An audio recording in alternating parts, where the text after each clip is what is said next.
If you're wondering whether you should buy Dogecoin, then this is the video for you. So firstly, let's explain what Dogecoin is. Dogecoin is a proof of work token. So what that means is that it needs to be mined. So it's a bit similar to Bitcoin. Speaking about Bitcoin, it was actually made originally as a sort of joke against Bitcoin. Dogecoin is basically a meme coin. The fact that it was originally made as a joke, you've got to take that into consideration before you invest into this. So while Bitcoin has a maximum supply of 21 million coins, Dogecoin actually does not have a maximum supply.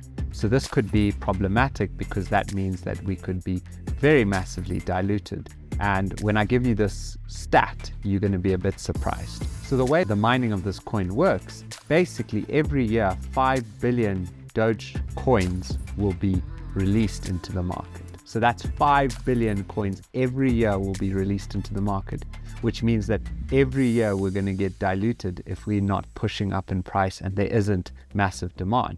Because remember, simple economics tells us that if we have the same demand for something, but there's a constant increase in supply, what's going to end up happening is the price is going to decrease. So maybe initially you've got $1,000 worth of Dogecoin, but if the demand doesn't increase, but the supply continuously increases, my $1,000 might end up being $500. So now let's move on to the technicals. So let me show you the charts. Let's see, is there any promise in terms of the chart to tell us whether we should get into Dogecoin? Okay, so I am on the Dogecoin US dollar chart. Okay, this is the Binance chart. So let's try and do some analysis. So we first start off on the 6 monthly to start our analysis. First thing, as I always like to do, is I always like to mark the highest point. 0.7605 was my highest point, and then my lowest point is somewhere about here. So that's about 0.0011. Now that we've got my highest point and my lowest point, let's look at it in terms of market structure.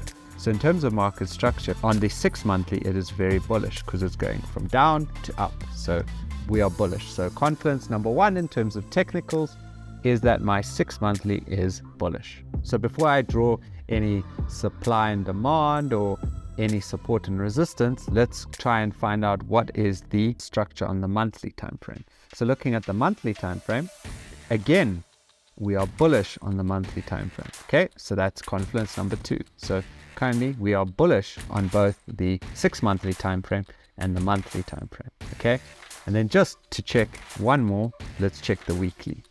Now if we look at the weekly we are bearish. That is not a confluence for us. What you need to understand is we need our lower time frame. In this case, it is the weekly time frame. We need this weekly time frame to go bullish, right? So if we had the weekly time frame bullish, then our chances of, okay, cool, it is going to go up is a lot higher. Because for us to be completely bullish, eventually this weekly time frame will have to become bullish. So at the moment, because it's bearish, I'm not really keen to be entering into anything. So now let's go and let's look at some technicals. Let's look at the 6 monthly and let's see what we can find, if there's any potential entry. So this is my 6 monthly resistance, and I can draw it up all the way there up to that wick if I want to. So this is probably where we would want take profit when we fought. And then in terms of a support, it's probably down there, but we can't really see much. What I want to do is I want to look for a potential area for me to buy. So firstly, before I find this demand zone, let me explain what a demand zone is. So when our structure is bullish, so when we're going up in price, okay, we've got this demand zone. And the best way to think of a demand zone is an area where there's lots of orders, and basically orders get left.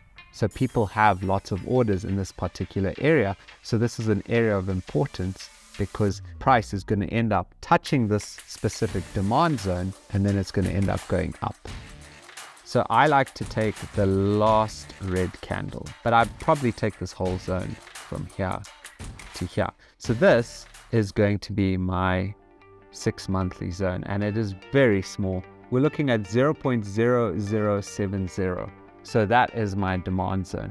On the 6 monthly, I'm looking to see if price can come here and there's some sort of confluence, whether it be a rejection candle or the RSI on maybe the monthly or the 6 monthly telling me that this is oversold. So basically the way the RSI works, as I explained in a previous video, is when the RSI shows that it's oversold, that's when we want to buy. So this is the area I would be concerned about, is this 0.0070 in terms of Dogecoin, and see if I could invest in this point. Okay, so that's the only bit of importance on the 6 monthly, right? So I've given you one form of an area where we can look. Now remember, if we go from 0.0070 and we took it all the way to this point here, we would have made a 6,839% return. Okay, now maybe we might find a better entry on the 1 monthly. Maybe we can find a nicer demand, because remember, also on the monthly we are bearish, so maybe we can find a better entry in terms of our demand zone. So again, we've probably got to go into that same little small area. In this case, I'm just going to take this point here. This is where my next demand zone will be, and that is now 0.0034. So we'll take all of it up to this point here. What I would be interested in looking for is some form of a reaction at this 0.0057, because obviously the 6 monthly, I think it was 0.007. So we would be looking more towards that, because obviously it's a bigger zone. This is a more refined zone, but we can use the 6 monthly. So these are the only areas I would actually be looking to enter personally at the moment. So as you can see, we are very far from that point. I mean, if we look at it and we try and draw it from that to that 0.00, if I'm wanting to get in for maybe a short-term entry to make some money going all the way up there, I'm probably going to have to wait for Dogecoin to go down by a further 95% before I'm looking at any chance to be buying, because obviously we have some confluences, but the only ideal area I can see for us to enter is that like very small zone. Currently we're at 6 cents. I'm not interested in cents. I want to be looking at it in terms of, what is that, like half a cent. So I'm only going to be interested if I were to buy Dogecoin. I would only be interested in looking to buy at about half a cent. Otherwise, I don't see the point, because as I said, I'm expecting there. So there's going to be some people that are going to be trying to buy now. And if I'm correct in my prediction and it does go all the way down there, and they put $100,000 right now, they're going to lose $95,000. So that's probably the only place I would be looking to enter, is somewhere around there with some form of a confluence, another confluence in terms of an RSI or something like that.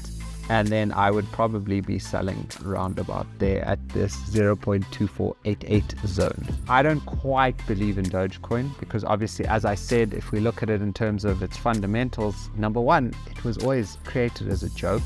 Number two is it has no maximum supply, and 5 billion tokens are released every year. Number three is the fact that someone like Elon Musk, every time he tweets, can either make this thing go really high or really down.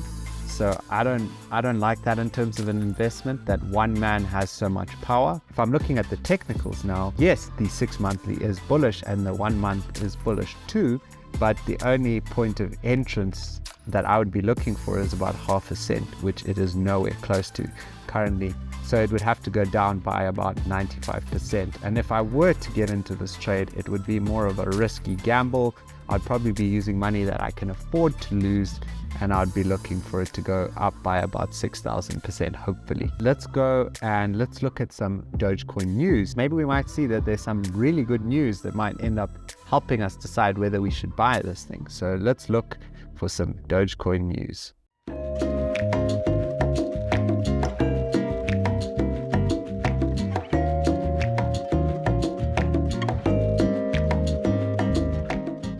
It doesn't look like there's a lot of news that actually backs up this idea that Dogecoin is going to the moon. It doesn't look like there's a lot of good fundamentals. So looking at it in a long-term perspective, okay, looking at it in terms of the fundamentals, the fact that, as I said, we looked at all these things, I'm only looking to enter if Dogecoin basically goes down by 95%, and I'm probably going to do a little bit of a gamble there. There's no interesting news or much that is really going to back up or that's really bullish for Dogecoin at the moment.